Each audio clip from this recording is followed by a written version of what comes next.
Hi, and welcome to another episode of At the Movies with Adam Ross.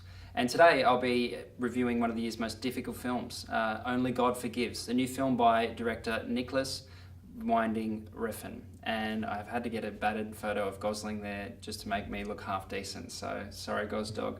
And Gosling hasn't only just taken a beating in this photo, he's actually taking a beating in the press as well. This is one of the films that's probably received the most scathing reviews so far this year, and a big part of that is because the director and the star have teamed up previously and made Drive, a film that everyone seemed to like, and that really came out of nowhere and was really unique and was kind of a cool modern noir.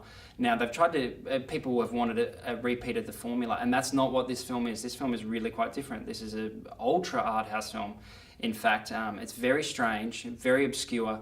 The violence is still intact. Some of the similar themes that run through Refn's work are here again.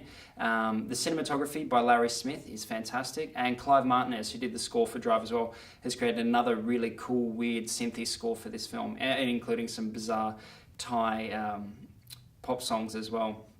Now, this film follows Julian, a character played by Ryan Gosling, and when Julian's brother commits a heinous crime, it puts him on a collision course with this vengeful Thai cop, Lieutenant Chang, and the two kind of get into this dance of death, if you will.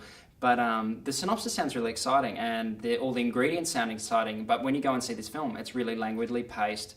It's almost quite dull in some places. This is a perfect film to play in the background of a party, soundless. Like if people just to walk past and see some of the bizarre compositions in this film, they would be like, oh man, that's a really interesting film.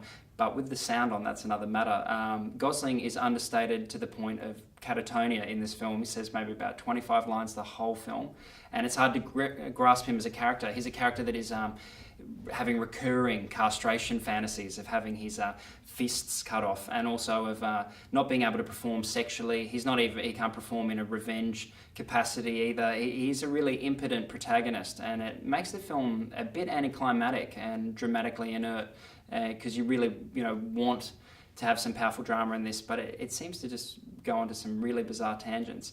And one of the problems with this film is Refn, the director, is some call him pretentious, but he talks a big game, and he really has been in the trades. He's been saying, I'm a pornographer, I'm a this or this, and then like saying that this film, people don't understand it. And look, I think that every film on its own needs to exist just in a single sitting. You don't need to have the notes of the director to understand the film. You don't need to see it through a certain prism, and you don't need to have a book to decode it. And this is a film that needs kind of some decoding. Like you need to go and source out interviews and read other things to really get a grasp on what he's trying to do here. And that's not normally the hallmark of a really great film. Normally you should be able to feel these things yourself. And so I think that despite the fact, look, the coolest thing about this film is everyone's talking about it, and I'm sure that makes Refn do a happy little dance, because as a provocateur, it makes you happy when people either love or hate your film.